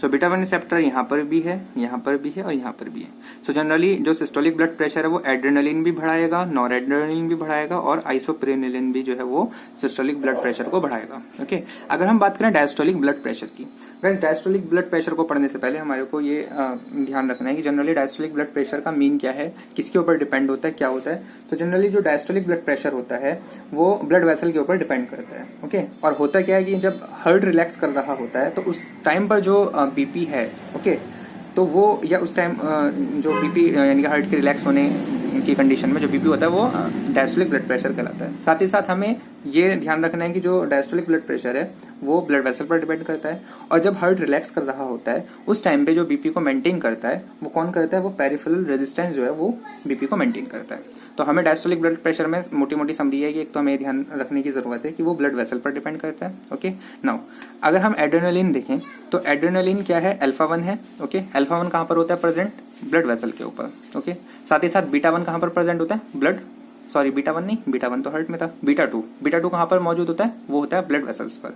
अल्फा 1 का काम क्या था, अल्फा 1 का काम था वैसोकंस्ट्रिक्शन का। ओके, सो अल्फा 1 का काम क्या था, वैसोकंस्ट्रिक्शन का, और बीटा 2 का काम क्या था, ये भी क्योंकि बीटा 2 भी जो है वो ब्लड वेसल्स में प्रेजेंट था, तो बीटा 2 का काम था वैसोडाइलेशन का। तो नेट इफेक्ट क्या आ रहा है, सो नेट इफेक्ट जो आ रहा है वो कुछ नहीं आ रहा है। ओके, अगर हम नॉरेड की बात करें तो नॉरेड के पास में हम देखते हैं ये क्या है, नॉरेड के पास में अल्फा 1 रिसेप्टर है। ओके, अल्फा 1 रिसेप्टर ने क्या किया, वेसल को कंस्ट्रिक्ट करवाया, लेकिन इसमें बीटा 2 तो है ही नहीं, तो जनरली क्या होगा, नेट इफेक्ट जो होगा डायस्टोलिक ब्लड प्रेशर का इंक्रीज हो जाएगा। अगर हम यहाँ पे बात करें तो अल्फा 1 तो यहाँ पर है ही नहीं, यानी कि वेसल की कंस्ट्रक्शन तो ही नहीं पा रही है। साथ ही साथ बीटा 2 है, यानी कि वो वेसल को डायलेट करवा रहा है, तो उसके नतीजे में क्या होगा, डायस्टोलिक प्रेशर कम हो जाएगा। ओके, नाउ हम देखेंगे कि एड्रेनलिन का हार्ट रेट के जो डायरेक्टली जो मतलब डायरेक्टली एक्टिंग है उसके ऊपर क्या इफेक्ट हो रहा है। जनरली हार्ट रेट, एड्रेनलिन का हार्ट रेट पर क्या इफेक्ट पड़ रहा है, हार्ट में कौन से रिसेप्टर मौजूद होते हैं, यस, बीटा 1 रिसेप्टर हार्ट में मौजूद होते हैं। तो बीटा 1 रिसेप्टर यहाँ पर है, यहाँ पर है, यहाँ पर है। तो तीनों ही कंडीशन के अंदर जो डायरेक्टली हार्ट रेट है वो क्या हो रहा होगा, वो राइज अप हो रहा होगा, इंक्रीज हो रहा होगा। ओके, सो तीनों ही कंडीशन के अंदर बीटा 1 रिसेप्टर है जो कि हार्ट में मौजूद है, और बीटा 1 रिसेप्टर का काम क्या था, स्टिमुलेट होने के बाद में हार्ट रेट के कंडक्शन को इंक्रीज करवाना, कंट्रैक्टिलिटी को इंक्रीज करवाना, और साथ ही साथ हार्ट रेट को इंक्रीज करवाना। ओके, तो तीनों ही कंडीशन में क्योंकि बीटा 1 मौजूद है यहाँ पे, यहाँ पे, यहाँ पे, तो जनरली क्या हुआ कि तीनों ही कंडीशन के अंदर जो है वो बीपी जो है वो, ये सॉरी बीपी नहीं, हार्ट रेट जो है वो इंक्रीज हुआ। नाउ इनडायरेक्टली एक्शन क्या हुआ हार्ट रेट पर, तो जनरली जब भी हम इनडायरेक्टली एक्शन की बात करते हैं तो हम बात करते हैं ब्लड वेसल्स की। ओके, तो जनरली क्या होता है कि ब्लड वेसल्स में, और जो इनडायरेक्टली जो हार्ट रेट है वो डायस्टोलिक ब्लड प्रेशर के ऊपर डिपेंड करता है। ओके, सो अगर डायस्टोलिक ब्लड प्रेशर कम है, अगर डायस्टोलिक ब्लड प्रेशर कम है तो क्या करता है, जैसे कि हमको पता है कि ब्लड वेसल्स के अंदर जो है वो रिसेप्टर्स होते हैं जिसको बैरोरिसेप्टर कहते हैं। ओके, सो ये डायस्टोलिक ब्लड प्रेशर जब कम होता है तो ये बैरोरिसेप्टर के पास में जाता है और इससे कहता है कि भाई जो प्रेशर है वो कम हो रहा है। तो ये जो बैरोरिसेप्टर है ये जो है सेंट्रल नर्वस सिस्टम पर जो है वो एक्ट करते हैं, और जैसे कि हमें पता है कि सेंट्रल नर्वस सिस्टम पर कंपनसेटरी काम हो रहा होता है, यानी कि इसमें एक सिंपैथेटिक सिस्टम होता है, एक पैरासिम्पैथेटिक सिस्टम होता है, एक सिंपैथेटिक सिस्टम काम कर रहा होता है, एक पैरासिम्पैथेटिक सिस्टम काम कर रहा होता है। ओके, सो जब पहली कंडीशन के अंदर क्या हुआ कि जो डायस्टोलिक ब्लड प्रेशर है वो कम हुआ, उसने बैरोरिसेप्टर से कहा कि भाई प्रेशर इंक्रीज करना है, उसने आकर जो है सिंपैथेटिक सिस्टम को एक्टिवेट किया, और अल्टीमेटली रिजल्ट क्या निकला कि हार्ट रेट को उसने इंक्रीज कर दिया। ये हो गई पहली कंडीशन। दूसरी कंडीशन क्या है, दूसरी कंडीशन ये है कि अगर फॉर एग्जांपल जो डायस्टोलिक ब्लड प्रेशर है वो इंक्रीज कर रहा हो, तो उसने भी क्या काम किया, उसने जाकर जो है वो बैरोरिसेप्टर से कहा कि भाई जो डायस्टोलिक ब्लड प्रेशर है वो इंक्रीज हो रहा है। देन जो बैरोरिसेप्टर है उसने जो जाकर जो है सीएनएस में पैरासिम्पैथेटिक सिस्टम को कहा कि भाई तुम्हारे को जो है वो इसका कुछ इलाज करना है, तो उसने क्या काम किया कि डायस्टोलिक ब्लड प्रेशर बढ़ने के नतीजे में इसने क्या करा, हार्ट रेट को डिक्रीज कर दिया। तो जनरली हमने क्या पढ़ा, जब डायस्टोलिक ब्लड प्रेशर कम हो रहा है तो हार्ट रेट ज्यादा हो रही है, और जब डायस्टोलिक ब्लड प्रेशर ज्यादा हो रहा है तो जो हार्ट रेट है वो कम हो रही है। ओके, सो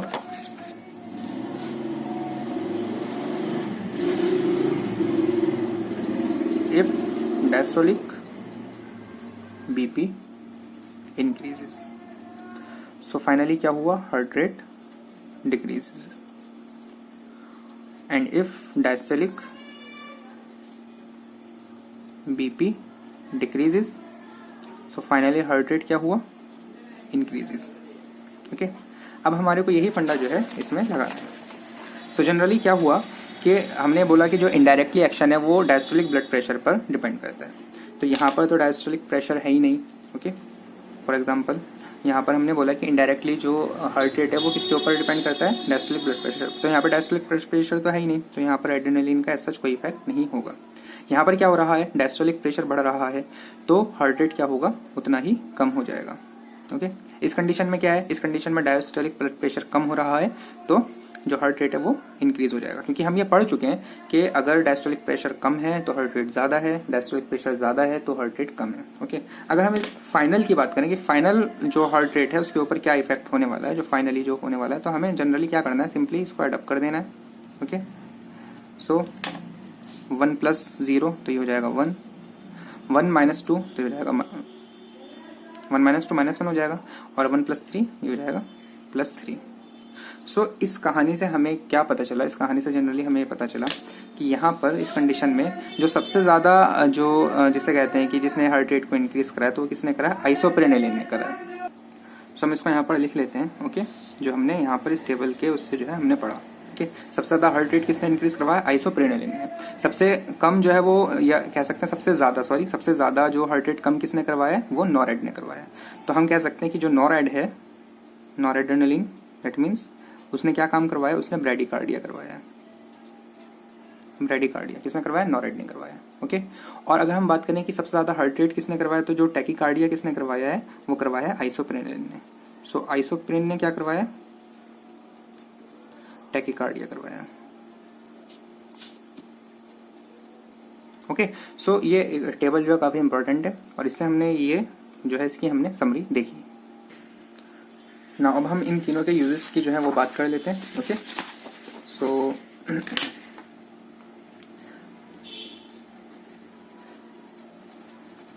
सबसे पहले हम एड्रेनालिन की बात करेंगे। ओके, सो एड्रेनालिन को कहाँ कहाँ पर जो है वो यूज किया जाता है, जनरली इसमें जो है alpha 1 alpha 2 beta 1 and beta 2 receptor जो है वो मौजूद होते हैं, पहले भी हमने बात कर ली है। ओके, सो एड्रेनलिन जो है वो हमें पता होना चाहिए कि ये ड्रग ऑफ चॉइस है किसकी, एनाफाइलेटिक शॉक के अंदर। एनाफाइलेटिक शॉक के अंदर जो है वो जो एड्रेनलिन है वो ड्रग ऑफ चॉइस है। जनरली शॉक के अंदर क्या होता है कि बीपी जो है वो कम हो जाता है, तो जनरली बीपी जो होता है वो शॉक के अंदर क्या होता है, कम हो जाता है। और जो एनाफाइलेटिक शॉक है उसके अंदर एक और चीज़ होती है, वो क्या होती है कि ब्रोंकियल्स का कंस्ट्रिक्शन हो जाता है। यानी कि एनाफाइलेटिक कंडीशन के अंदर क्या होता है कि जो ब्रोंक्यूल्स होते हैं उनका क्या हो जाता है, कंस्ट्रिक्शन हो जाता है। सो एड्रेनलिन को प्रीफर किया जाता है। एड्रेनलिन जो है एक तो बीपी को इंक्रीज कर देगा। ओके, सो एड्रेनलिन क्या करेगा, बीपी को इंक्रीज कर देगा, साथ ही साथ क्या कर देगा, वो ब्रोंक्यूल में डायलेशन कर देगा। सो ब्रोंक्यो डायलेशन कर देगा। लेकिन गाइस हमें पता होना चाहिए कि जो एड्रेनलिन होती है वो हाईली एरिथमेटिक होती है। ओके, सो एड्रेनलिन जो है वो हाईली एरिथमेटिक, तो जनरली इसको जो है वो इंट्रामस्कुलरी जो है वो प्रीफर किया जाता है। ओके, और अगर कोई कंडीशन ऐसी आ रही है जिसमें पेशेंट बिल्कुल मतलब patient is gone about to death, तो उसके अंदर फिर वो जो है आईवी जो है उसमें इंट्रोड्यूस करवाया जाता है। जनरली इसको जो है वो आईएम ही प्रीफर किया जाता है। सो आईएम के अंदर जो डोज होती है तो पूछा भी जाता है, तो उसका डोज का क्या मैनर होता है, तो 1:1000 जो है वो इसका डोज मैनर होता है आईएम। लेकिन अगर हम बात करें आईवी की, सो आईवी के अंदर जो डोज होती है वो 1:10,000 जो है वो इसकी डोज रहती है। ओके, सेकंड चीज क्या कि इसको जो है, पहली चीज तो हमने जो है इसको एनाफाइलेटिक शॉक के अंदर इस्तेमाल करवा लिया, ड्रग ऑफ चॉइस भी बता दी थी। सेकंड ये कि इसको जो है हम कार्डियक अरेस्ट के अंदर जो है कार्डियक अरेस्ट में देते हैं। जनरली कार्डियक अरेस्ट की अगर हम बात करें तो हार्ट ब्लॉक, मेनली इसमें क्या होता है, एवी ब्लॉक हो जाता है, एट्रोवेंट्रिकुलर ट्रांसमिशन नहीं हो पाता है। ओके, हार्ट फेलियर में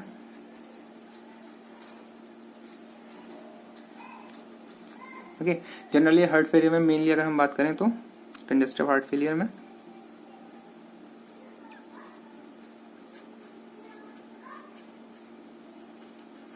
congestive heart failure generally heart failure के अंदर होता है क्या कि जो हार्ट होता है वो एडिक्वेटली ब्लड को जो है वो पंप नहीं कर पाता है। ओके, सो कंजेस्टिव हार्ट फेलियर के अंदर जो है वो एड्रेनलिन को यूज किया जा सकता है। उसके अलावा हार्ट अटैक के अंदर,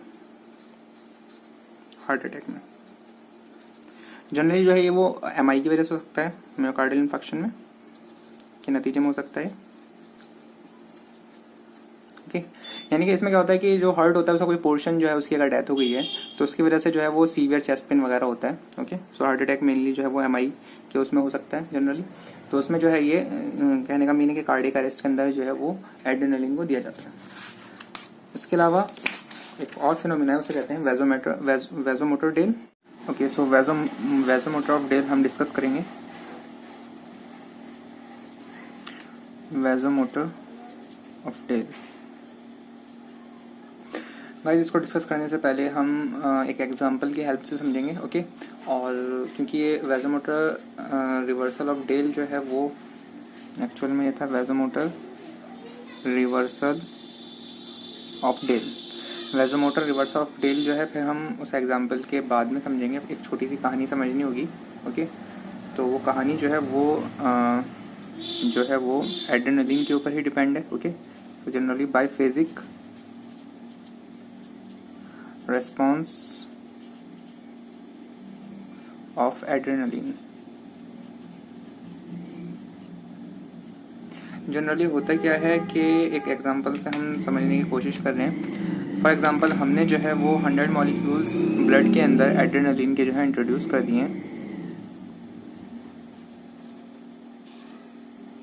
हमने 100 मॉलिक्यूल्स जो है वो एड्रेनलिन के ब्लड के अंदर इंट्रोड्यूस कर दिए। ओके, नाउ एड्रेनलिन के पास में जो रिसेप्टर्स होते हैं अल्फा 1 अल्फा 2 बीटा 1 बीटा 2, इसमें जनरली हम बात करें अल्फा 1 और बीटा 2 की। जनरली अल्फा 1 जो होता है वो स्ट्रांग होता है, यानी कि अगर हमने डोज दी, और हम एक एग्जांपल ले रहे हैं तो हम एक जो वैल्यू है उसको भी जो हम एज्यूम कर लेंगे। ठीक है। तो अल्फा 1 का सबसे पहले काम क्या था, वैजो कंस्ट्रिक्शन का काम था। बीटा 2 का क्या काम था, बीटा 2 का जो काम था वो था वैजो डायलेशन का। ओके, सो अल्फा 1 मैंने कहा कि स्ट्रांग है, यानी कि इसको एक्टिवेट होने के लिए for example 50 molecules of adrenaline की इसको जो है रिक्वायरमेंट होती है। सबसे पहले हमने लिख लिया ये जो है वेजल कंस्ट्रक्शन करवाता है, ये वेजल को डायलेट करवाता है। ओके, उसके बाद हमने बोला कि ये स्ट्रांग है, यानी कि ये इजीली जो है वो स्टिमुलेट नहीं हो रहा है। इसको स्टिमुलेट करने के लिए कितने नीड 50 मॉलिक्यूल्स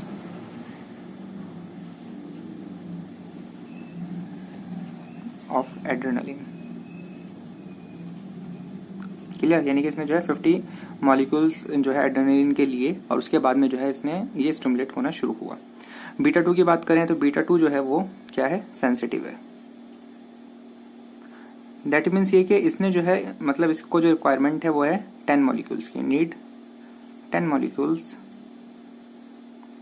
ऑफ एड्रेनालिन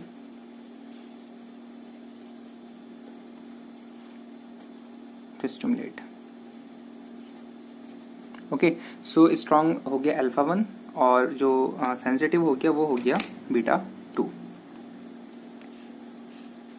अच्छा, अब फॉर एग्जांपल हमने यहाँ पर तो 100 मॉलिक्यूल दिए थे। अब 100 मॉलिक्यूल्स के अंदर तो 50 मॉलिक्यूल्स तो चाहिए था अल्फा 1 को, और 10 से कम जो है या 10 तक के जो है वो बीटा 2 को चाहिए। तो इस कंडीशन के अंदर क्या होगा कि अल्फा 1 एंड बीटा 2 दोनों जो है वो स्टिमुलेट हो जाएंगे। ओके, दोनों स्टिमुलेट हो गए। नाउ इस कंडीशन में जब अल्फा 1 और बीटा 2 दोनों स्टिमुलेट हो गए तो अल्फा 1 जो होता है वो डोमिनेट करेगा बीटा 2 के ऊपर। ओके, तो अल्फा 1 जो है वो डोमिनेट करा बीटा 2 के ऊपर। अब हम एक ग्राफ के फॉर्म में इसको समझाते हैं। फॉर एग्जांपल ये नॉर्मल बीपी था, हमने किसी पेशेंट को जो है वो एड्रेनालिन दिया। एड्रेनालिन ने क्या किया, अल्फा 1 अल्फा 2 50 मॉलिक्यूल्स आए, उसने जो है क्योंकि वेजल का कंस्ट्रक्शन करवाया, फॉर एग्जांपल इसने जो है यहाँ पर जो वेजल कंस्ट्रक्शन करवाया, क्योंकि यहाँ पर अल्फा 1 जो था वो डोमिनेंट था बीटा 2 पर। ओके, तो अल्फा 1 ने क्या करा, वेजल का कंस्ट्रक्शन करवाया। ओके, नाउ अब फॉर एग्जांपल वो जो 100 मॉलिक्यूल्स थे उसने मेटाबोलाइज होना चालू कर दिया। अब वो मेटाबोलाइज होते होते होते एक टाइम ऐसा आया कि वो मेटाबोलाइज 50 से कम तक के जो है वो मेटाबोलाइज हो गया, यानी कि उसके मॉलिक्यूल्स 50 से कम हो गए। 50 से ऊपर कौन काम कर रहा था, अल्फा 1 काम कर रहा था, क्योंकि अल्फा 1 को काम करने के लिए 50 मॉलिक्यूल्स की जरूरत थी। अब जो 50 से कम वो जो है काम 50 से कम जो मॉलिक्यूल्स हो गए, तब उसने जो है वो डिक्रीज होना चालू करा। जब वो बीपी डिक्रीज हुआ, फिर एक टाइम ऐसा आया कि बीटा 2 स्टिमुलेट हो गया, यानी कि अगर मान लो 50 से कम हुआ और मेटाबोलाइज हुआ और मेटाबोलाइज हुआ और मेटाबोलाइज हुआ, तो वो जो वैल्यू थी वो कम हो रही है ना मॉलिक्यूल्स के। मान लो वो 10 तक के आ गई है, अब 10 पर आने के बाद में 10 से नीचे भी आ रही है वो, या 10 तक के आ गई है, तो 10 तक के आती है बीटा 2 स्टिमुलेट हो गया। तो बीटा 2 ने जो है वो क्या करवाया था, उसने और वेजो डायलेशन करवाया था, तो उसने जो है और ज्यादा जो है वो वेजल का डायलेशन करवाया। ओके, अब कुछ टाइम के बाद में क्या हुआ, बीटा 2 तक जितने मॉलिक्यूल्स चाहिए थे 10 मॉलिक्यूल्स वो भी मेटाबोलाइज हो गए। तो धीरे धीरे करके जो है फिर से जो है इसने जो है नॉर्मल होना चालू करा, और इस तरह से जो है ये नॉर्मल हो गया। सो इसमें हमने ये देखा कि जो एड्रेनालिन था उसने स्टार्टिंग में तो करवाया वेजो कंस्ट्रिक्शन। ओके, इनिशियली उसने क्या करवाया, वेजो कंस्ट्रिक्शन करवाया, लेकिन एक सर्टेन टाइम के बाद में क्या हुआ कि उसने जो है वेजल का डायलेशन करवा दिया। इसीलिए जो है स्टार्टिंग में जो है वो वेजो कंस्ट्रिक्शन हुआ तो बीपी ज्यादा हुआ। एक पर्टिकुलर टाइम पर आने के बाद में जैसे जैसे एड्रेनालिन का मेटाबोलाइज होना शुरू हो गया, जैसे जैसे वो मेटाबोलाइज होता रहा, एक पर्टिकुलर टाइम के बाद में उसने जो है बीपी को फॉल करना चालू कर दिया। और फॉल करना कैसे चालू करा, क्योंकि 50 से नीचे जो है वो बीटा 1 जो बीटा 2 थे सॉरी वो स्टिमुलेट हो गए, उसने जो है डायलेशन करवाया और बीपी फॉल हो गया। लेकिन कुछ टाइम के बाद में जितने मॉलिक्यूल्स बीटा 2 को स्टिमुलेट करने के लिए चाहिए थे उनका भी मेटाबोलाइज हो गया, मेटाबॉलिज्म हो गया, तो फिर से जो है वो नॉर्मल हो गया। This phenomena is known as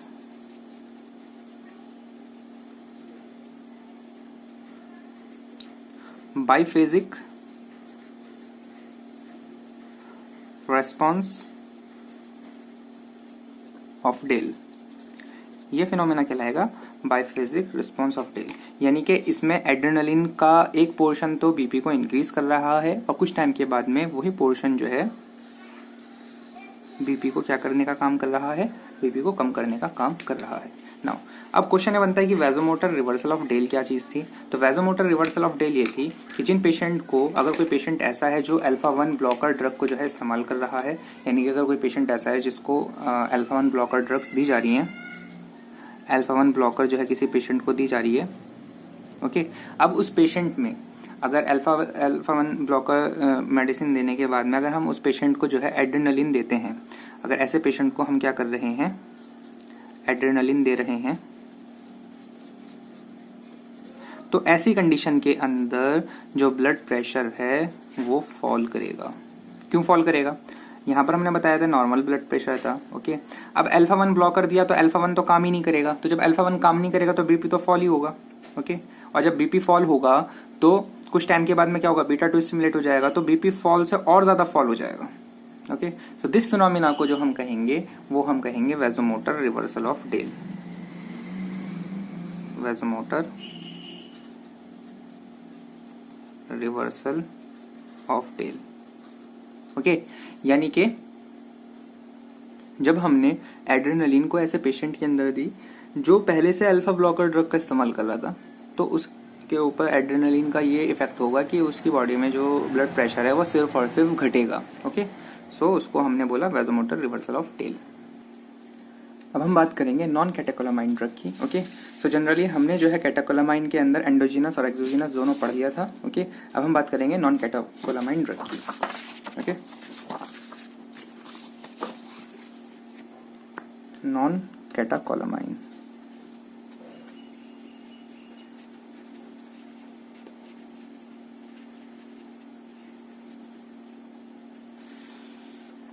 सबसे पहले इसमें जो हम पढ़ेंगे वो पढ़ेंगे अल्फा 1 एगोनिस्ट ड्रग की। यानी कि अल्फा 1 एगोनिस्ट ड्रग में कौन कौन से इसके एग्जांपल्स हैं देखते हैं। सबसे पहले phenylephrine,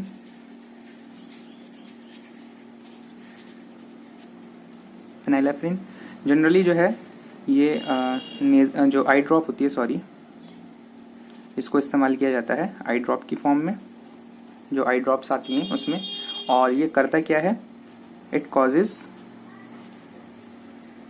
मिड्रिएसिस।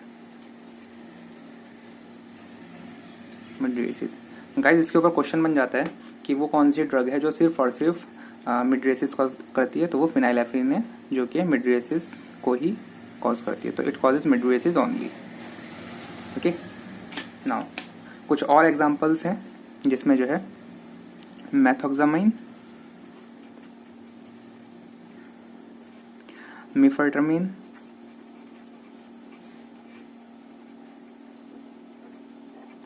And midodrine. Generally guys ये जो ड्रग्स हैं ये अल्फा 1 एगोनिस्ट में ही आती हैं। ओके, और जनरली ये करती क्या है, ये ब्लड वेसल्स पर एक्ट करती हैं, act on blood vessels, and blood vessels पर एक्ट करने के बाद में क्या करती हैं, ये वेसो कंस्ट्रिक्शन करवा देती हैं। सो इन ड्रग्स को जो है वो यूज किया जाता है किसमें, शॉक वाले पेशेंट में जो है यूज इन शॉक कंडीशन। तो जो शॉक वाली कंडीशंस होती हैं, जो शॉक के जो पेशेंट होते हैं उसके अंदर जो है इन मेडिसिन को जो है वो यूज़ कराते हैं, क्योंकि शॉक में जो है जैसे कि हमने पहले भी डिस्कस किया, जो ब्लड प्रेशर होता है वो काफ़ी फॉल कर जाता है। ओके, सो इन्होंने जो है वो वेजल का कंस्ट्रिक्शन करवाना है, इसलिए हम इसका यूज़ जो है वो शॉक वाले पेशेंट में कर सकते हैं। उसके अलावा कुछ और कैटेगरीज हैं, सॉरी कुछ और एग्जाम्पल्स हैं, इनमें ज़ाइलोमेटाजोलिन,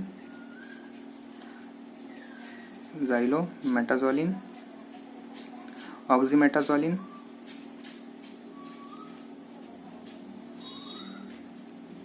and नेफिमोमेटाजोलिन।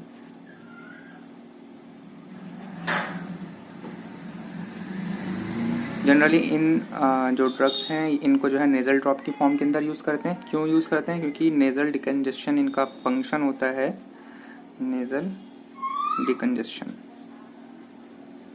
Okay, so this is all about alpha 1 agonist drug. अगर हम बात करें अल्फा 2 ड्रग की, okay, alpha 2 drug, so generally अगर हम अल्फा 2 की बात करें तो अल्फा 2 के अंदर जो है वो सबसे पहले ये कि अल्फा 2 हमने पहले भी डिस्कस किया कि कहाँ पर प्रेजेंट होता है। सो जनरली जो है जो प्री गैंग्लियोनिक नर्व फाइबर होता है उस पर जो है अल्फा 2 रिसेप्टर प्रेजेंट होता है। इसका काम क्या होता है, ब्रेक लगाने का काम होता है। ओके, सो अल्फा 2 जनरली क्या होता है कि जो नॉर एड्रेनलिन है उसके सिक्रीशन को कम करता है, ब्रेक लगाता है, उसके रिलीज को जो है कम करता है। ओके, सो हम कह सकते हैं कि अल्फा 2 ड्रग जो है वो work as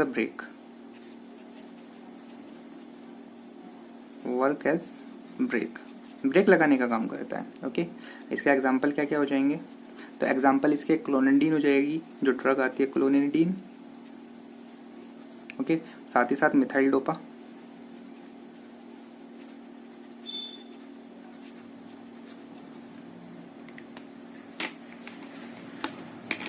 clonidine and methyl dopa. Okay, generally ये यूज़ कहाँ पर करते हैं, तो ये जो है यूज्ड इन हाइपरटेंशन। हाइपरटेंशन को क्योर करने के लिए जो है इसको अल्फा 2 ड्रग को जो है वो इस्तेमाल किया जाता है। ओके, नाउ नॉन कैटाकोलाइन में जो कैटाकोलामाइन में जो नेक्स्ट है वो है बीटा 2 एगोनिस्ट।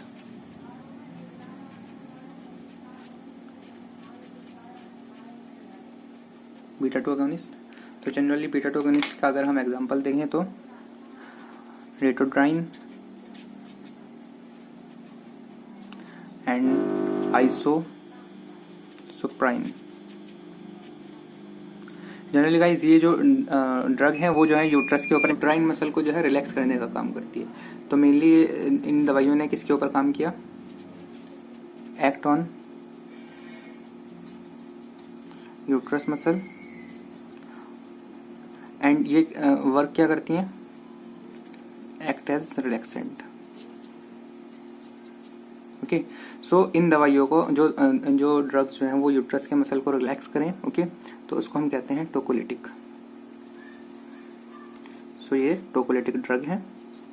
ओके, उसने यूट्राइन के जो मसल्स थे उसको जो है वो क्या कर दिया था, रिलैक्स करवा दिया था। ओके, नाउ इसके अलावा कुछ और एग्जांपल्स हैं जिनमें मेनली जो है वो साल्ब्यूटामोल, टारब्यूटामोल, साल्मेट्रॉल एंड फॉर्मोटेरोल। गाइस ये दवाइयां जो हैं वो बीटा 2 एगोनिस्ट हैं। ओके, और इन दवाइयों को जो प्रेफर किया जाता है वो किस पे किया जाता है, वो इनहेलेशन रूट से जो है इनको प्रेफर किया जाता है, इनहेलेशन रूट से। जनरली ये सारी दवाइयां क्या हैं, ब्रोंकोडायलेटर हैं, ब्रोंक्यूल्स को जो है डायलेट करवाने का काम करती हैं। इसलिए जो है इन दवाइयों को यूज करते हैं हम सीओपीडी और अस्थमा के अंदर, यूज्ड इन सीओपीडी और मेनली अस्थमा में। Okay, so this is all about beta 2 agonist. Now last category हम पढ़ लेते हैं बीटा 3 एगोनिस्ट की। Beta 3 agonist, so beta 3 agonist के अंदर जो है वो हमने पीछे भी पढ़ा था। इसका जो एग्जाम्पल है वो है मीरा बैकग्राउंड। जनरली जो है इसने करा क्या था, इसने जो है इसको हम इस ड्रग को जो है हम यूज कर रहे थे जो ओवर एक्टिव ब्लैडर था। ओके, उसके अंदर हम इस ड्रग को जो है वो यूज कर रहे थे। तो used in over active bladder. Generally क्या था कि जो ब्लैडर था उसका मसल जो है वहाँ पे कॉन्ट्रेक्शन हो रहा था, तो उसकी वजह से पेशेंट जो था वो शिकायत लेकर आ सकता है कि उसको जो है यूरिन ड्रिबलिंग की दिक्कत है, या फिर हम इसको जो है वो बीएचपी से भी जो है वो लिंक कर सकते हैं। Okay, so generally beta 3 agonist को हम यूज करवाते हैं ओवर एक्टिव ब्लैडर के अंदर। Okay, so this is all about the non catecholamine drug. Okay, thank you. And हमारी जो अब नेक्स्ट जो क्लास होगी वो एंटी कोलिनर्जिक ड्रग के ऊपर होगी। ओके, यानी कि सिम्पैथोलिटिक वाली ड्रग का जो पोर्शन था वो हम नेक्स्ट क्लास में कर लेंगे।